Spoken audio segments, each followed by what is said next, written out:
দুইজনের মাঝখানে কাপড় মাত্র একটি।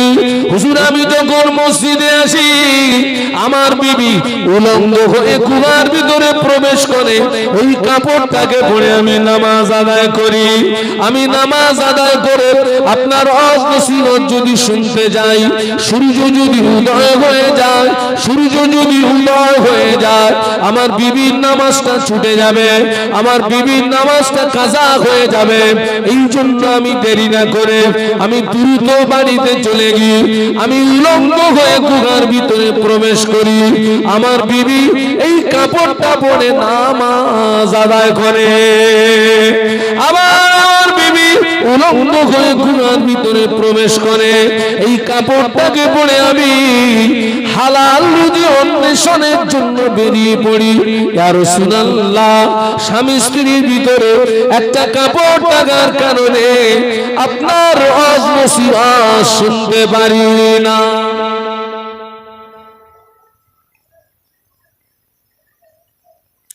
আমার মনে হয় আজকে যারা দু রাকাত পড়ে ওরা যে বেমালুম পরের নামাজগুলো ছেড়ে দিচ্ছে, আমার এক মনে প্রশ্ন জাগে, ওদের মনে হয় কাপড় একটা।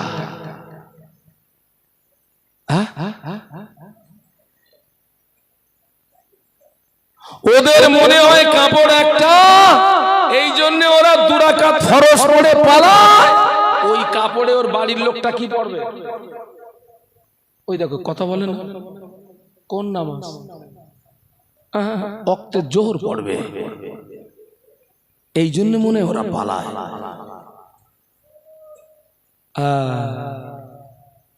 আল্লাহ ওদেরকে হেদায়েত নসিব করুন, আল্লাহুম্মা আমিন। আর একদল মুসলমান আছে জুমার দিনে সব নামাজ পড়ে, আখিরি যোহরের নামাজ পড়ে না। আপনারা আখিরি জোহর পড়েন তো? আচ্ছা বলেন তো, আখিরি জোহরটা সুন্নত, ওয়াজিব না নফল? ঠিক করে বলেন।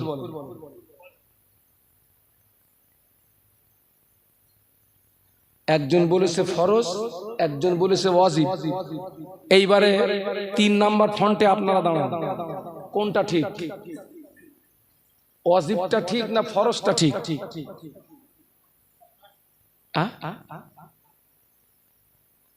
সবে মারামারি কিন্তু শুরু হবে এইবার। ওই ছেলেটা ঠিক বলেছে, ওই ছেলেটা ঠিক বলেছে এবং ওই ছেলেটা ঠিক বলেছে। আখিরি জোহরের নামাজ ফরজের নিয়তে পড়তে হবে, ও ওয়াজিব না।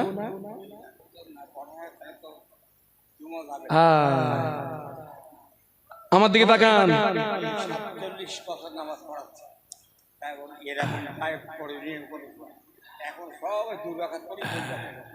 বাবা ওয়াজিব না, নফল না, সুন্নত না। আমি তো ওই কেসটারে ধরার জন্য ওইটার বাদ দিয়ে 3টের নাম করেছি। তবু আল্লাহ পাকের শান, আপনারা তবু উত্তর দিতে পেরেছেন। আরো যে সমস্ত জলসায় জিজ্ঞেস করেছি কেউ উত্তর দিতে পারেনি, তার মানে পড়ে না।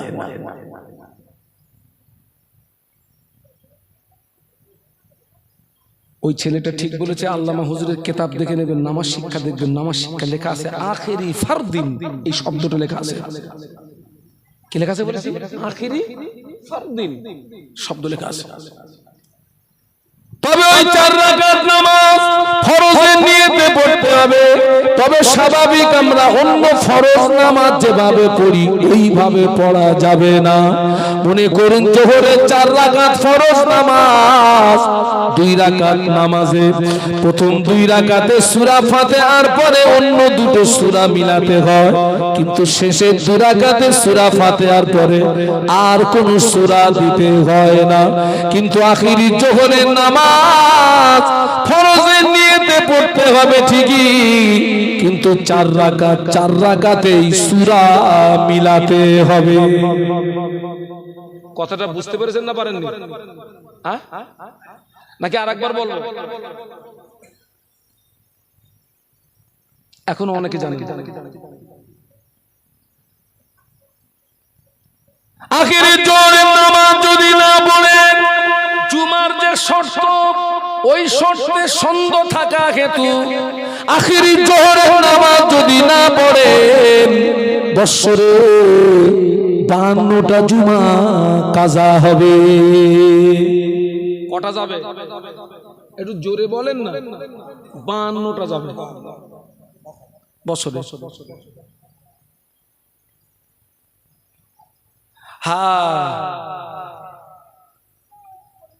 আর একদল আছে সব নামাজ পড়ে শেষের 2 রাকাত কি নামাজ, নফল নামাজ পড়ে না। আপনাদের সৎ পরামর্শ দিয়ে যাচ্ছি, তাম পৃথিবীর জমিনে যারা আল্লাহর ওলি হয়েছেন, ফরজ সুন্নাত ওয়াজিব ইবাদতে আল্লাহর ওলি হওয়া যায় না। যারা আল্লাহর ওলি হয়েছেন অতিরিক্ত নফল নামাজ পড়েই তারা আল্লাহ হাসিল করেছিলেন। একটু মহব্বতে বলুন, আর একটু জোরে বলুন। নফলের বাংলা মানে হচ্ছে অতিরিক্ত। নফলের বাংলা মানে কি বলেছি? অতিরিক্ত। তাম পৃথিবীর জমিনে যারা আল্লাহর ওলি হয়েছে অতিরিক্ত নফল ইবাদতেই তারা কি হাসিল করেছেন? আল্লাহ। তার ছোট্ট একটা দৃষ্টান্ত আপনাদেরকে দিচ্ছি। 4 ইমামের এক ইমামে আযম আবু হানিফা রাহমাতুল্লাহ আলাইহি আল্লাহ পাক তাকে 70 বছর হায়াত দিয়েছিলেন। ইমামে আযম আবু হানিফা রাহমাতুল্লাহ আলাইহি 70 বছরের ভিতরে 55 বার হজ করেছিলেন। একটু জোরে বলেন না? হজ শুনেন তো আপনাদের জাজবা থাকে না কেন? একটু মহব্বতে বলুন সুবহানাল্লাহ। 70 বছরে কতবার হজ বলেছি? 55 বার। আল্লামা হুজুর লিখেছেন 55 বার হজ করেছেন। 4 ইমামের এক ইমাম ইমামে আযম আবু হানিফা রাহমাতুল্লাহ আলাইহি প্রতিদিন 5 ওয়াক্ত নামাজ ছাড়াও এশা নামাজের পরে 2 রাকাত করে নামাজে নিয়াত করতেন। আর এই 2 রাকাত নামাজে একবার করে আল্লাহ পাকের কোরআন শরীফ খতম করে দিতেন। 2 রাকাত নামাজে কি খতম করতেন? কোন নামাজ? কোন নামাজ? আমি তো বললাম আর আপনারা তো সুবহানাল্লাহ বলে দিলেন। 1 মিনিটও সময় লেগেছে, পুরো ফিনিশ করতেছি না। 2 রাকাত নামাজে এক খতম কোরআন পড়া কি চারটিখানি কথা মনে করছেন নাকি? খাওয়া দাওয়া পেশাব পায়খানা বাদ দিয়ে এক জায়গায় বসে একটা হাফেজে কোরআনকে এক খতম কোরআন পড়তে গেলে মিনিমাম 6 থেকে 8 ঘন্টা সময় লাগবে। কত বলেছি? 6 থেকে 8 ঘন্টা। 4 ইমামের এক ইমাম ইমামে আযম আবু হানিফা রাহমাতুল্লাহ আলাইহি হুজুর আমার হুজুরের জীবনীতে লেখা 40 বছর সারুজুতে ফজরের নামাজ আদায় করেছিলেন। 40 বছর এশা রুজুতে ফজরের নামাজ আদায় করেছিলেন। একটু মহব্বতে বলুন না সুবহানাল্লাহ। কত বছর? 40 বছর। কোন উজুতে কিসের নামাজ? এশার উজুতে ফজরের নামাজ। রাতে ঘুমিয়েছে, আয় খোকা ঘুমলি উজু থাকবে? 40 বছর রাতে ঘুম হয়নি। 40 বছর এশার উজুতে ফজরের নামাজ। আল্লাহরে, এখন তো অনেকে ঠান্ডার ভয়ে পেশাব করে পানি লাইনি। ঠান্ডা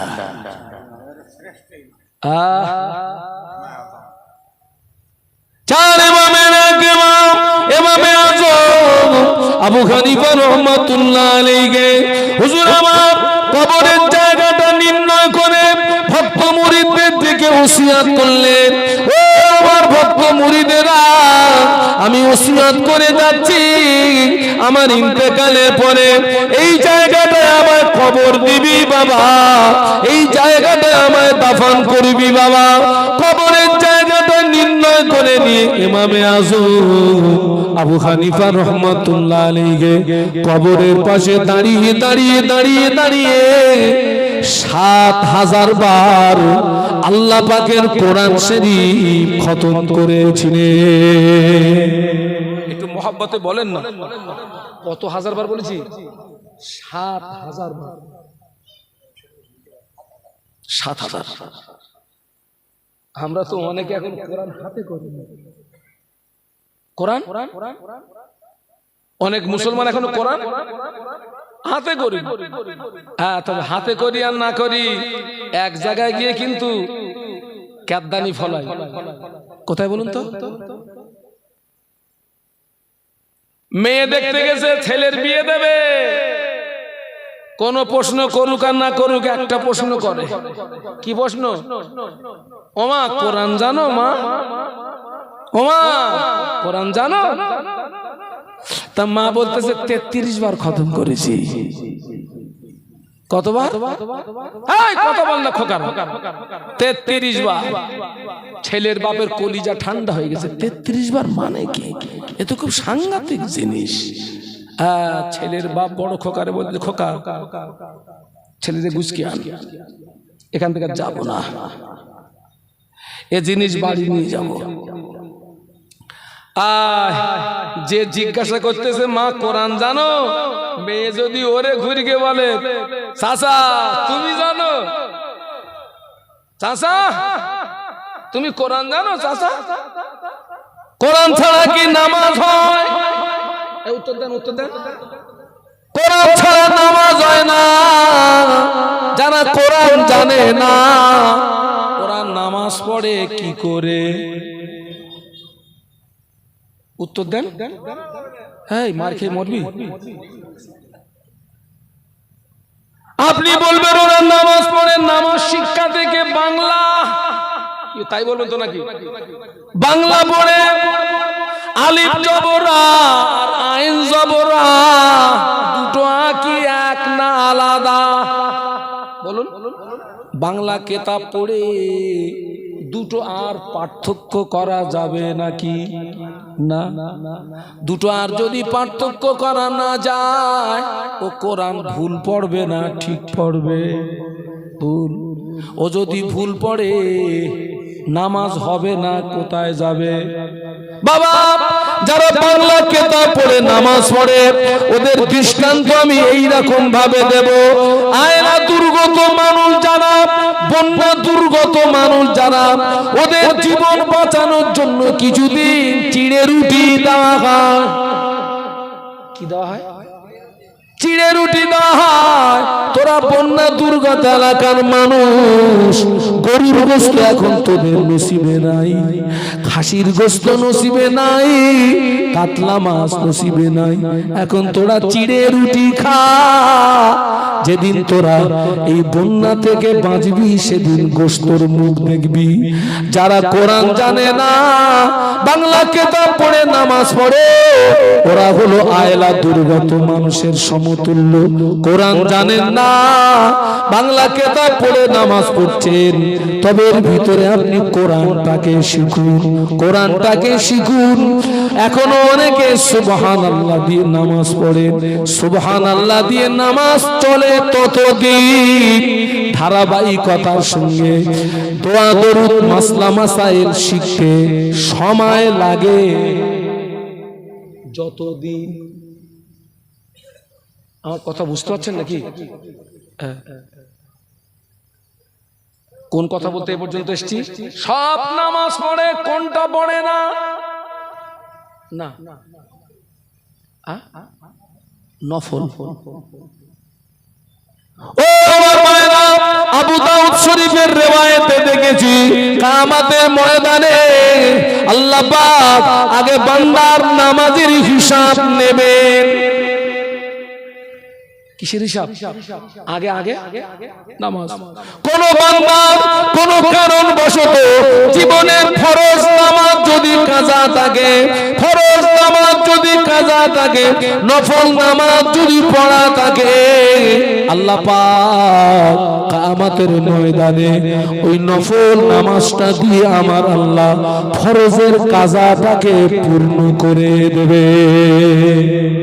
একটু মহব্বতে বলা যাবে না? তাই বলে যেন অজানা আবার ঘুরিয়ে ধরেন না, এর নাম ঘাসা। অত সহজ না বাবা। বলে হুজুর তাহলে যারাই সারা বছরে ফরজ নামাজ কালাম পড়ে না, তবে সবে বরাতের রাতে মসজিদে সাফ হয় না, হয় না? হ্যাঁ, ওটা কি নামাজ? নফল নামাজ। এসে বলতেছে হুজুর নিয়ত বলে দেন আজ লাগবো। হ্যাঁ, এসে বলতেছে হুজুর আজকে কি বলে দেন? হুজুর নিয়ত বলে দেন লাগবো। হ্যাঁ, নিয়ত বলে দে। সামনে আমরা তো ইমাম, সামনে থাকি। আল্লাহ দেখি পেছনে গুপগাপ শব্দ হচ্ছে, ফুরন টান টানতেছে, ফুরন টান টানতেছে। ও নামাজ হবে? ও কি করতেছিস? ওইরাম গুপগাপ মারিস নি, ইতমিনানের সঙ্গে দুরাকাত পড়ে বাড়ি যা। ইতমিনানের সঙ্গে গুপগাপ মারিস, ফুরন টান।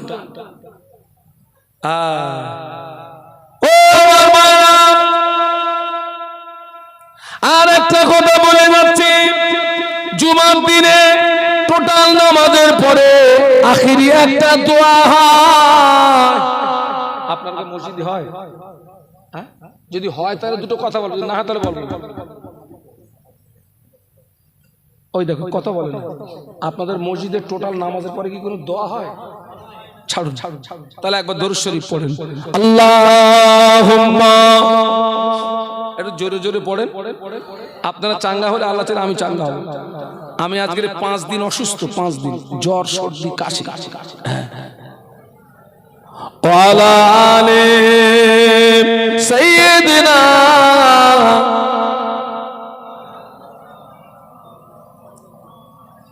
मुझे आज है अपनी खुशकिस्मती पर, मेरे हाथ में है दामने मुस्तफा की, नगम है भुअर का न तूफा का परोआ, मैं डूबूंगा फिर भी किनारा करूंगा। अल्लाहुम्मा, पढ़ो बाबा।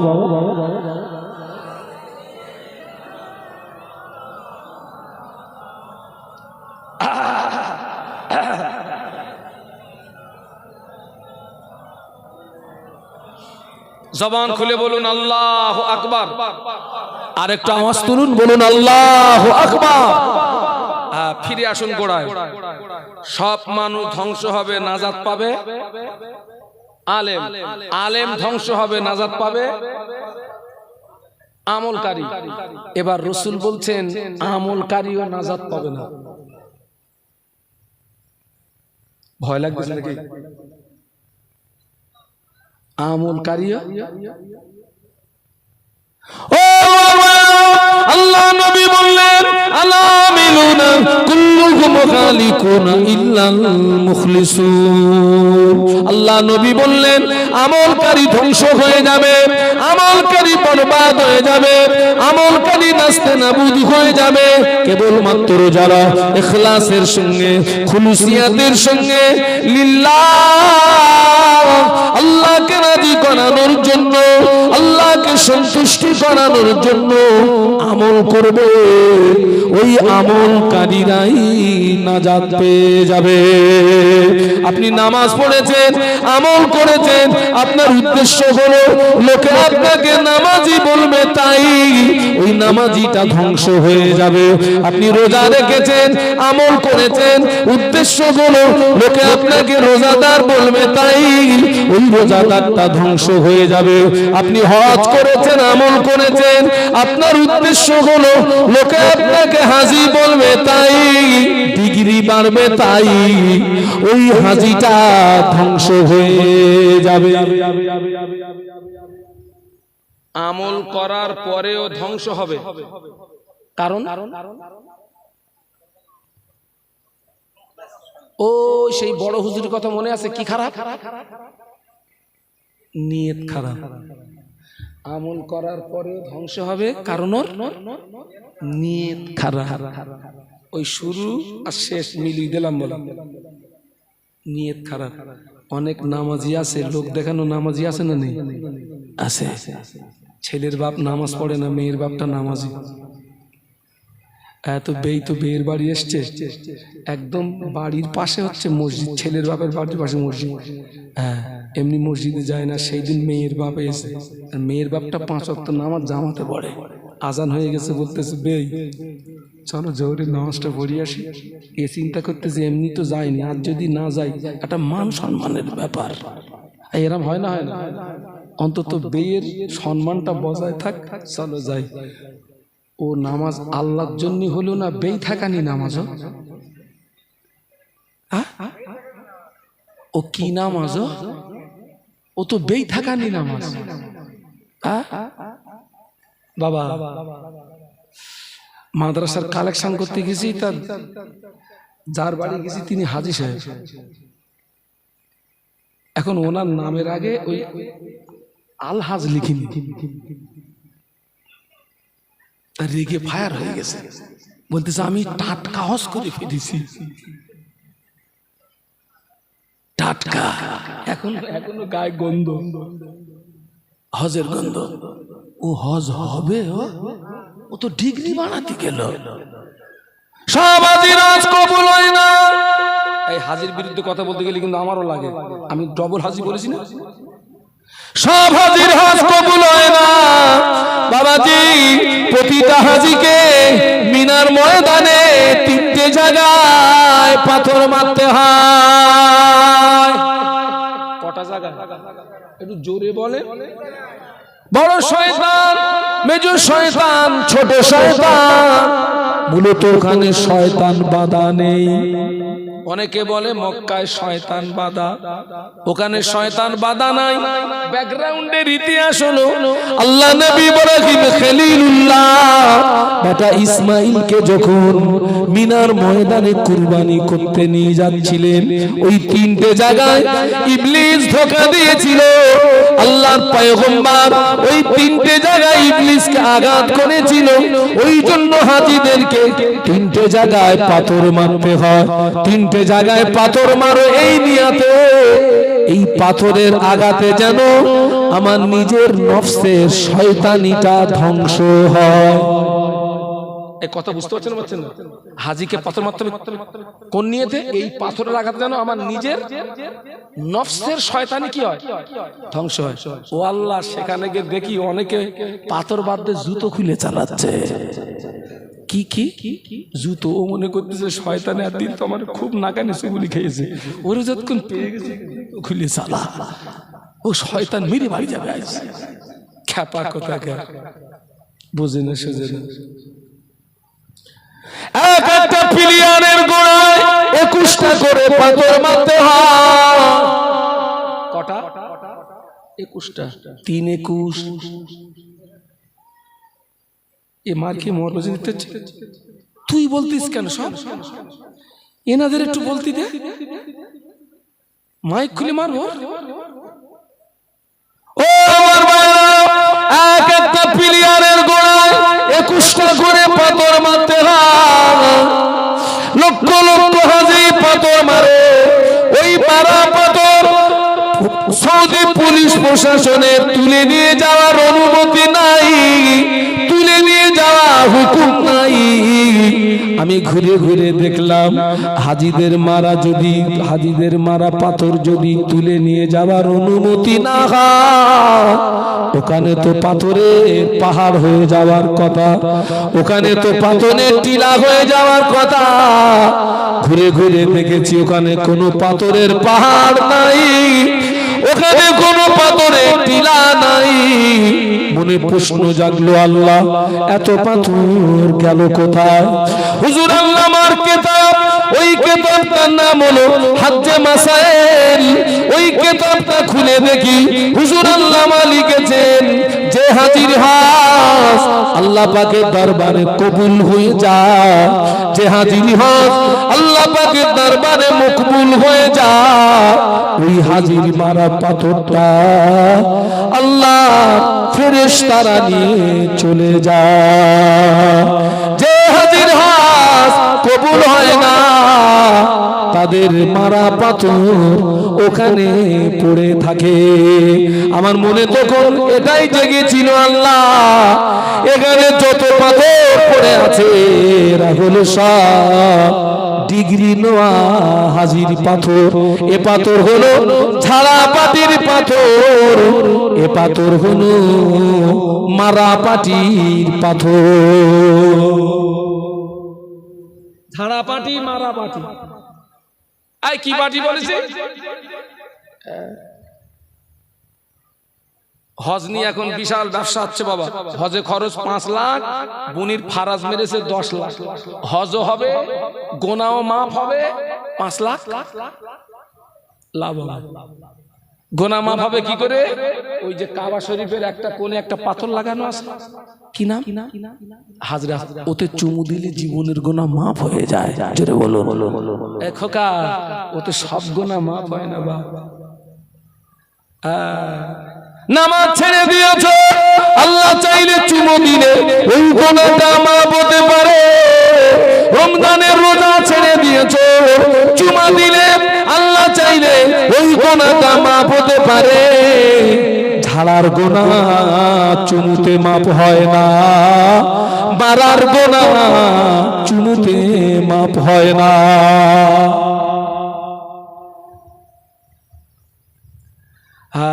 সেই জন্য শেষ কথা বলে যাচ্ছি, আমল কম হোক,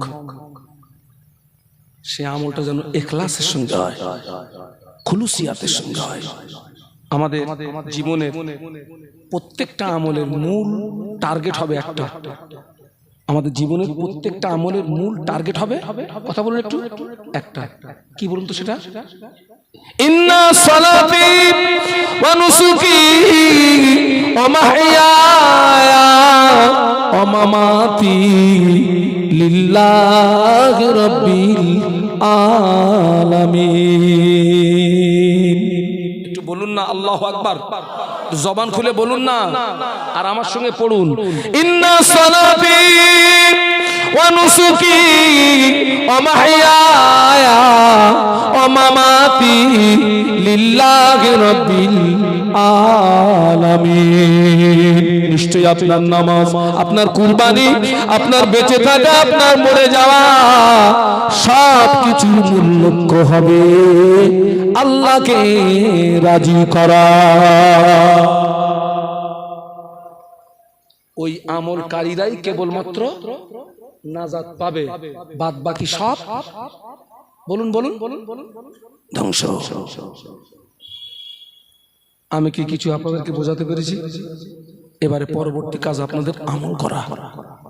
আল্লাহ আপনাদেরকে আমল করার তৌফিক দিন, আল্লাহ আমাকেও আমল করার তৌফিক দিন। বলুন আল্লাহুম্মা আমিন। বিদায় নিচ্ছি, একটা দাওয়াত দিয়ে যাচ্ছি। আমি আমার জীবনে আমি 3টে মাদ্রাসা প্রতিষ্ঠিত করেছি। একটি হচ্ছে দক্ষিণ 24 পরগনা ভাঙড়ে, আলহামদুলিল্লাহ সে প্রতিষ্ঠান খুব সুন্দর চলছে। নাম্বার 2 বসিরহাটের সংলগ্ন ভ্যাবলা নিকটবর্তী ট্যাঁটরা খাঁপাড়া, আলহামদুলিল্লাহ সে প্রতিষ্ঠানও খুব ভালো চলছে। 3 নাম্বার একটা প্রতিষ্ঠানের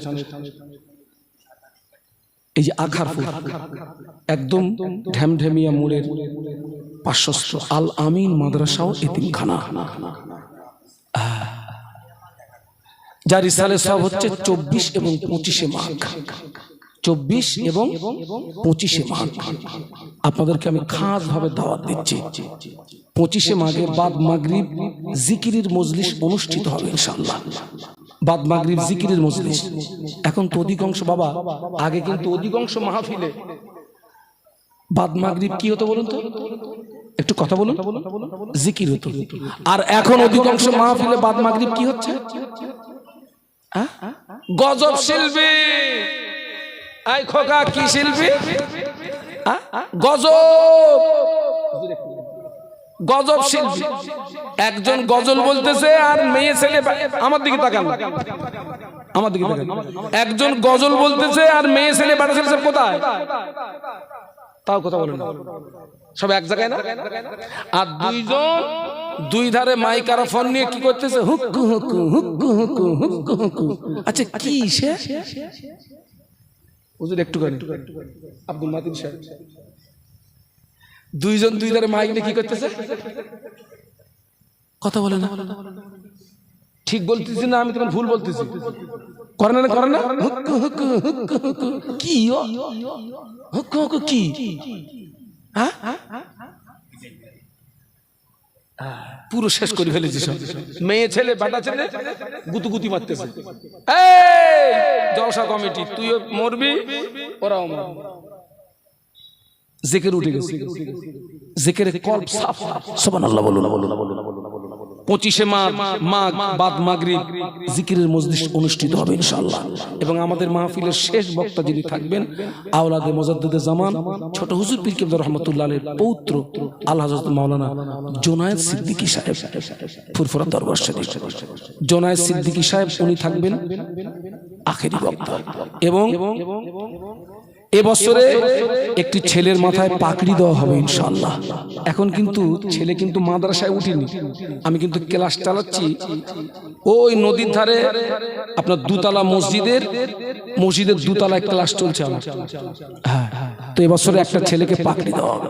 আপনাদের খাস দাওয়াত দিচ্ছি এবং 25 তারিখে সকলের জন্য রুচিসম্মত তাবারুকের ব্যবস্থা থাকবে ইনশাআল্লাহ। রুচিসম্মত সকল খাস দাওয়াত দিচ্ছি। যারা সুযোগ পাবেন 25 তারিখে যাবেন, যারা সুযোগ পাবেন 24 তারিখে যাবেন। হ্যাঁ, আমি এ পর্যন্ত রাখছি। আমার পরবর্তী বক্তা হুজুর বলবেন, তবু আমার